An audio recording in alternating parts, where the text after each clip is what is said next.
Okay students, आज हम लोग आईसीएसई क्लास 8 बायोलॉजी का रिप्रोडक्शन इन प्लांट्स चैप्टर का पार्ट 1 पढ़ने वाले हैं। इस चैप्टर को हम लोग टोटल 4 पार्ट्स में डिवाइड किए हैं। इस पार्ट में हम लोग इंट्रोडक्शन पढ़ेंगे, रिप्रोडक्शन का टाइप्स पढ़ेंगे और वेजिटेटिव प्रोपागेशन के बारे में पढ़ेंगे। So let's start.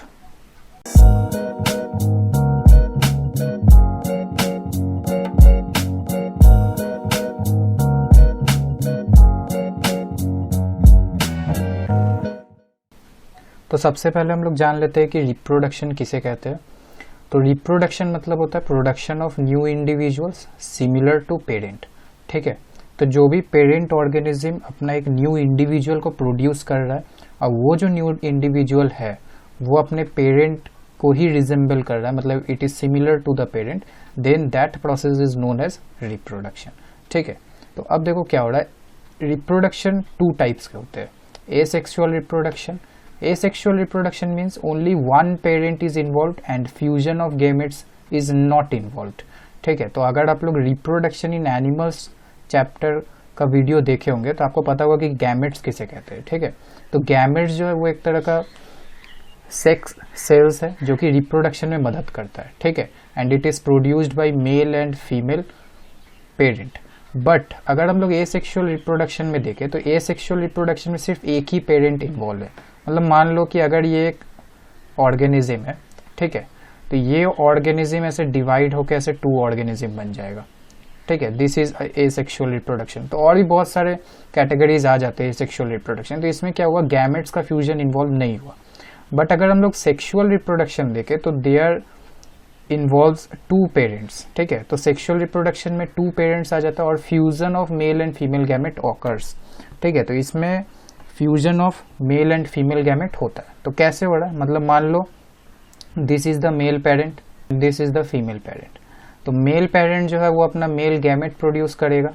ठीक है, और फीमेल पेरेंट जो है वो भी अपना गैमेट प्रोड्यूस करेगा। ये दोनों क्या होगा, एक साथ फ्यूज करता है। ठीक है, और फ्यूज करने के बाद ही जो फॉर्मेशन होगा दैट इज जाइगोट। ठीक है, so this is sexual reproduction. तो अब हम लोग जो देखेंगे दैट इज एसेक्सुअल रिप्रोडक्शन। तो एसेक्सुअल रिप्रोडक्शन किस में होता है, it occurs in lower organisms. ठीक है, जैसे कि बैक्टीरिया ले लो, तो बैक्टीरिया में एसेक्सुअल रिप्रोडक्शन देखने को मिलता है। ठीक है, और एमीबा में एसेक्सुअल रिप्रोडक्शन देखने को मिलता है। ठीक है, प्लांट्स में भी एसेक्सुअल रिप्रोडक्शन होता है, जैसे कि वेजिटेटिव प्रोपागेशन ले ले जो हम लोग अभी देखने वाले। और ये एसेक्सुअल रिप्रोडक्शन के अंदर क्या क्या कैटेगरीज है वो हम लोग देख लेते हैं। तो सबसे पहले जो है that is binary fission. Binary fission मतलब क्या होता है, वो जनरली बैक्टीरिया में होता है। बाइनरी फिजन में क्या हो रहा है ना, देखो बाइनरी मतलब होता है 2। तो मान लो ये एक ऑर्गेनिज्म है। ठीक है, ये ऑर्गेनिज्म क्या होगा, इसके अंदर का फर्स्ट न्यूक्लियस डिवाइड करेगा।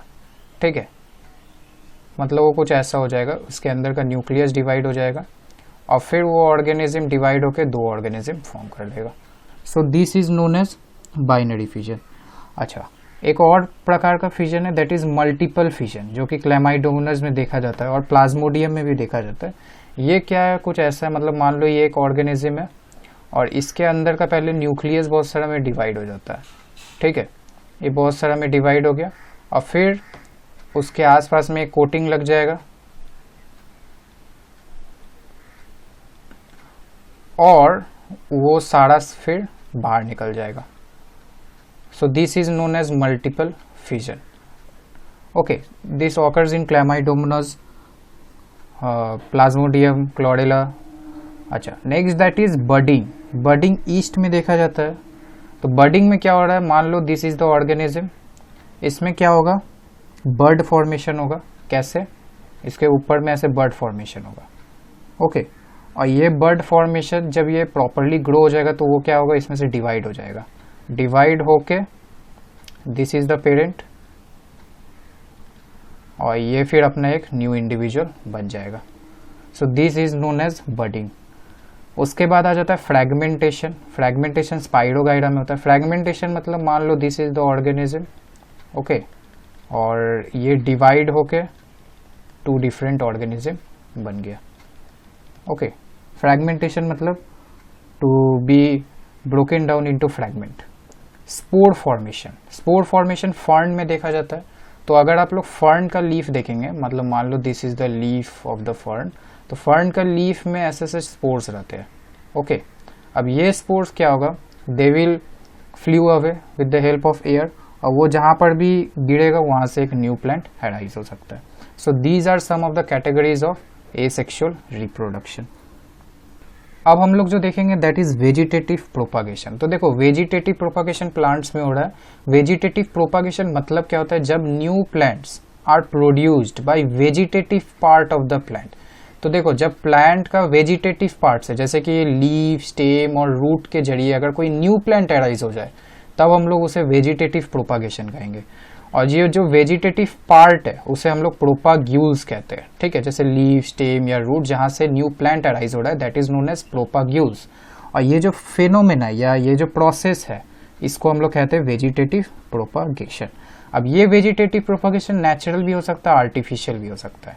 नेचुरल इन द सेंस जो अपने आप हो रहा है, आर्टिफिशियल मतलब जिसे ह्यूमन के जरिए कराया जा रहा है, ठीक है। तो हम लोग नेचुरल वेजिटेटिव प्रोपागेशन पहले देख लेते हैं।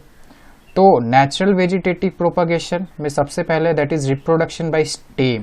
स्टेम के जरिए कैसे न्यू प्लांट अराइज होता है। ओके, तो देखो क्या हो रहा है, जैसे कि कुछ प्लांट्स है, जैसे नॉर्मल ग्रास में ही ले लेते हैं, ठीक है, या फिर मिंट में।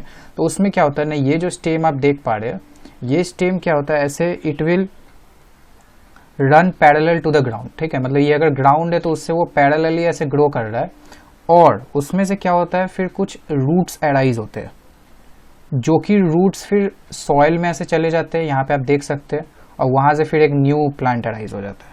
ओके, तो ऐसे बहुत सारे स्टेम में भी ऐसे हो सकते हैं, ठीक है। तो this is reproduction by stem. अच्छा, तो ये रिप्रोडक्शन बाय स्टेम किस में देखा जाता है, जिंजर में देखा जाता है, पोटैटो में देखा जाता है, ठीक है।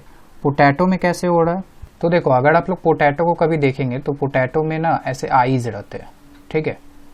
तो अगर ये आईज को हम लोग काट के सॉइल में ग्रो कर दे, सॉइल में डाल दे, ठीक है, तो वहां से एक न्यू प्लांट अराइज हो जाएगा। ओके, तो this occurs in potato. Next जो हम लोग कैटेगरी देखेंगे that is reproduction by leaf. Reproduction by leaf जो प्लांट में हो रहा है दैट इज ब्रायोफाइलम। तो देखो ब्रायोफाइलम में कैसे हो रहा है, तो अगर आप लोग यहाँ पे देखेंगे this is the leaf of bryophyllum, तो यहाँ पर इसके जो एजेस है, ठीक है, वहां पे आपको बर्ड्स दिखाई देंगे, ठीक है। तो ये जो बर्ड्स है इससे फिर न्यू प्लांट अराइज हो सकता है। अगर ये बर्ड सॉइल में गिरे तो उस बर्ड से फिर न्यू प्लांट अराइज हो जाएंगे। Okay, so this is reproduction by leaf.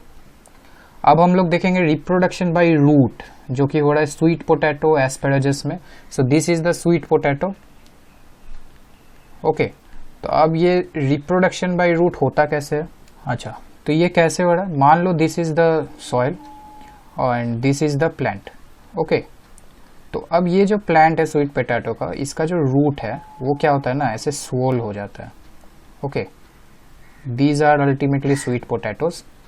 तो ये जो स्वोलन रूट्स है, अगर इस स्वोलन रूट्स को हम लोग फिर से ग्रो करवाए तो वहाँ से एक न्यू प्लांट अराइज हो जाएगा। सो दीज आर द, ये जो रूट है दे स्टोर फूड। जैसा कि हम लोग को पता है, हम लोग तो स्वीट पोटैटो खाते भी है अल्टीमेटली। तो दिस सिंगल रूट, अगर इसको अगर हम लोग इंडिविजुअली सॉइल में डालते हैं तो वहां से फिर न्यू प्लांट अराइज हो सकता है। So this is the reproduction by root. अब हम लोग देखते हैं एडवांटेजेस ऑफ वेजिटेटिव प्रोपागेशन। तो वेजिटेटिव प्रोपागेशन का क्या क्या एडवांटेज है। फर्स्ट, तो they takes place in a shorter time.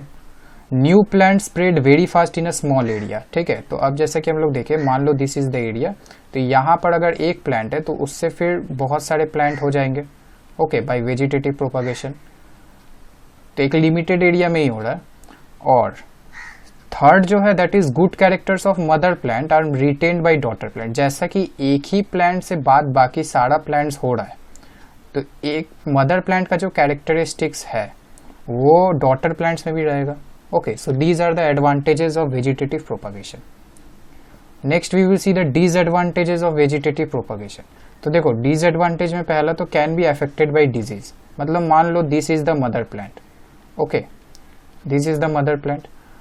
अब इसी से डॉटर प्लांट भी है तो अब अगर इस मदर प्लांट को अगर कोई डिजीज होता भी है तो ये जो डॉटर प्लांट है उसमें भी डिजीज हो जाएगा, as they all are connected.